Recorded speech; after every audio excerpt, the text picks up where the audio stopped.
Open the podcast bay door as hell.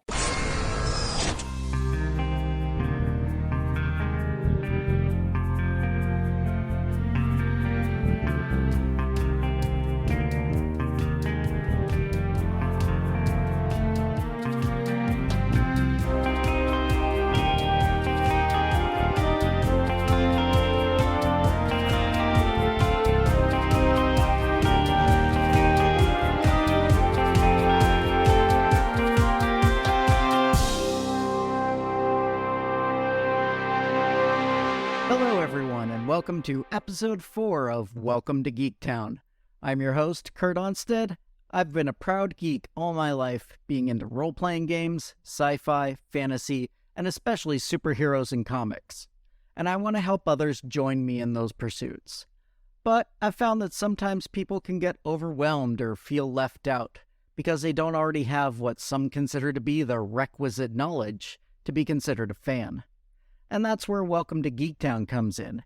Here, you can ask your questions in a safe space where no one will mock you for not being an expert.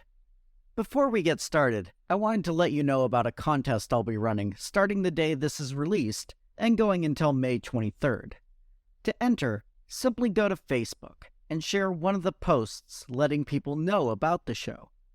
In addition, you can get 2 more entries into the contest by leaving a 5-star review on iTunes. One entry will be randomly selected and will win a copy of the first Ultimate Spider-Man trade paperback, which you may recall was one of the options given for how to start getting into reading Marvel Comics back in episode 2. The winner will be announced next episode, which releases May 24th. Good luck! Today's question comes from Aaron L. With Deadpool 2 coming out next week, this seemed like a good time to answer his question, which is, why is a mutant any different than every other hero and villain in the Marvel Universe? That's a great question, Aaron. As most of you are probably aware from the X-Men movies and/or cartoons, mutants are hated and feared by the human populace. And in the films and TV shows, that makes a lot of sense because they're usually the only superhumans around, so they all get painted with the same brush. But in the comics, mutants are just one way people end up with powers. So why are mutants feared and hated, but other superheroes like Captain America, the Fantastic Four, and Iron Man are loved and appreciated by that same public? Of course, there's the meta reason for why this is. That's the story the creators wanted to tell. Since their very inception, mutants have been used as an allegory for the treatment of minorities.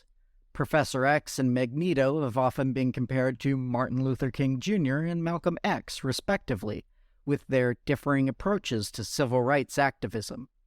In the late 80s and into the 90s, the stories emphasized the comparisons between mutants and the LGBT community.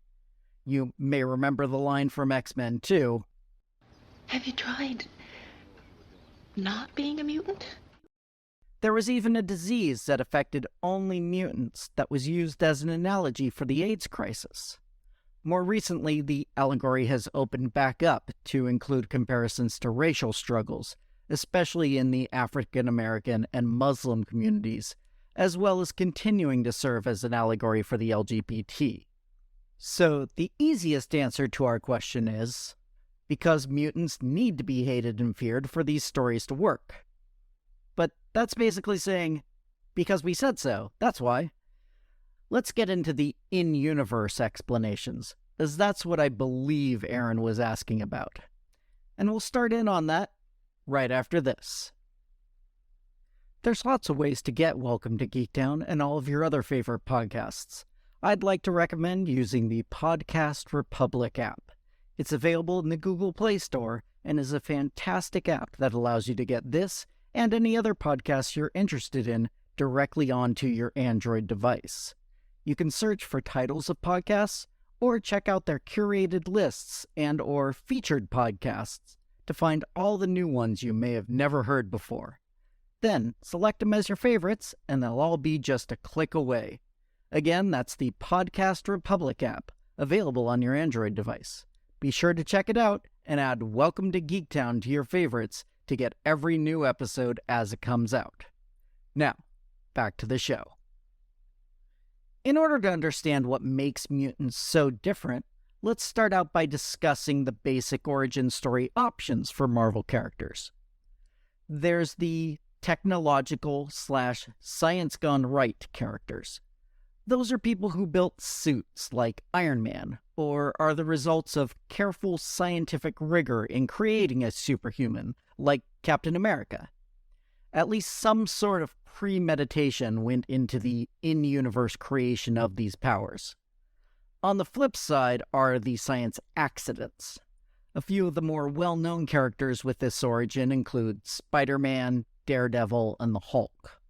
While science is involved, in the 60s it was radiation, these days it's more often genetic engineering or something similar. Creating a superhuman being was a side effect rather than the goal. Or, as is often the case for villains, the goal was creating a person with superpowers, but something went wrong and altered their personality as a side effect to bestowing those powers upon them. Next, we have the aliens. If you got your powers simply from being born to a different race, that's you. I include characters like Thor and Hercules in here as well, because the Marvel Universe has established that these quote-unquote gods are actually interdimensional beings with science so far advanced as to be indistinguishable from magic. The fourth option is to have powers bestowed upon you by a higher power, like how Norrin Radd got the power of the Silver Surfer from Galactus, or Doctor Strange learning the mystic arts from the Ancient One. And finally, we have the mutants. A possibly apocryphal story about Stan Lee creating the X-Men is that he wanted to create a new team of heroes, but didn't want to spend time with origin stories for each of the characters. So instead he said, they're born that way. End of origin story. Mutants, as explained in the comics, are people who are born with an X gene that gives them their powers. Not an X chromosome, that's different, and we almost all have at least one of those. Very rarely, the external physical traits like Nightcrawler's blue fur and yellow eyes will be present at birth. But for most mutants, their powers first manifest themselves around the same time that puberty sets in. And in most cases, the manifestation is triggered by some sort of stressful or even traumatic event. And that leads to one of the first obvious differences between mutants and other superpowered beings. Due to the sudden and unexpected appearance of their powers, which are often destructive in nature, mutants tend to accidentally cause damage or even harm to those around them when they first discover their abilities. For instance, when Scott Summers, aka Cyclops, first became aware of his abilities, an uncontrollable blast erupted from his eyes, demolishing a nearby crane, which then dropped what it was carrying onto a nearby crowd.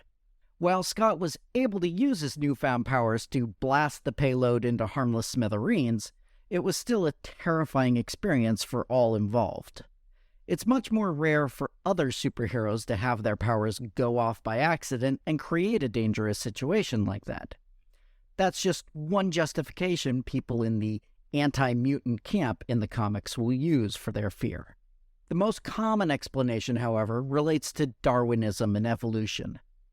In the Marvel Universe, mutants are considered to be an actual separate species of human, Homo superior as opposed to Homo sapiens.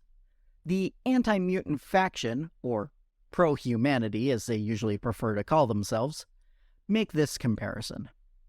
If a Neanderthal knew that the Homo sapiens were going to completely subsume them and wipe them out, wouldn't they have been right to fight back for their survival before it was too late? These people are scared that mutants will become the dominant life forms on Earth, and that Homo sapiens will be lost to time, as the Neanderthals were way back when. And there have been times in the Marvel Universe where you could see that as a possibility.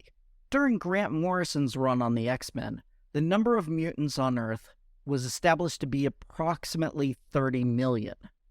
While that's a small portion of the 7 billion people alive, less than 1% even, The growth from when mutants first became known to the general public to that many being around could be seen as evidence for mutants taking over as the dominant species, especially with the extraordinary powers most of them have.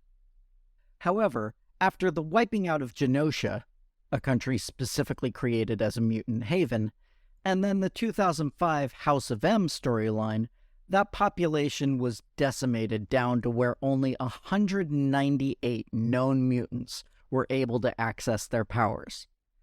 That number was set to only drop for some time, as no new mutant births were happening, and it looked like mutants may have been heading towards extinction, or extinction, and some pro-humanity groups tried to speed that process up. But in 2007, the Mutant Messiah storyline introduced a new baby mutant named Hope, and since then, the mutant population has been back on the rise. Now, not to get too political, but I want to be sure to point out that these are the reasons that the anti-mutant characters themselves will give, usually prefaced by something like, "I don't hate mutants, but..." As with any form of bigotry, the stated reasons for their fear and hatred is often different from what actually motivates these feelings, which is ignorance. Please do not mistake the rationalizations previously stated as my feelings on the subjects towards mutants or any minority on this planet or any other. Finally, this is somewhat off topic, but I would like to point out that there is now another origin that is tied to the same sort of prejudice that the X-Men and other mutants face, and that is being inhuman. I touched on Inhumans in our last episode because they were important to Thanos' story. But to sum up, there's some humans that have a different race, known as Inhumans, somewhere back in their ancestry. Recently, a Terrigen cloud was released into the atmosphere, which activates Inhumans' powers, including these humans with traces of Inhuman DNA left behind. When exposed to the mist, they will cocoon up, and sometimes the release out of the cocoon comes with an explosion of power. For that reason, and the other reasons why all minorities are preyed upon, these new humans, as they're called, are often subject to the same prejudices that mutants face. Although Marvel tends to deny this when asked, it's strongly believed that since Fox still owns the movie rights to the X-Men and their ilk for now, Marvel wanted to create characters facing the same issues as mutants, but that could be added into their cinematic universe more freely. So Aaron, I hope you're happy with the answers I've provided as to why the mutants are treated so differently in the comics from their superpowered brethren. How about the rest of you? Do you have questions about comics characters, storylines, the industry, or other geeky topics like board games, role-playing, sci-fi, fantasy, and so on? Or would you like to, me about this or any previous episode? If so, please send me an email at welcometogeektown@gmail.com. You can also leave a comment directly on the show notes at www.welcome2, in this case the number 2, geektown.com. While you're there, be sure to check the Amazon links to some of the stories we've discussed. Other contact options include facebook.com/welcometogeektown or Twitter @geektownpodcast.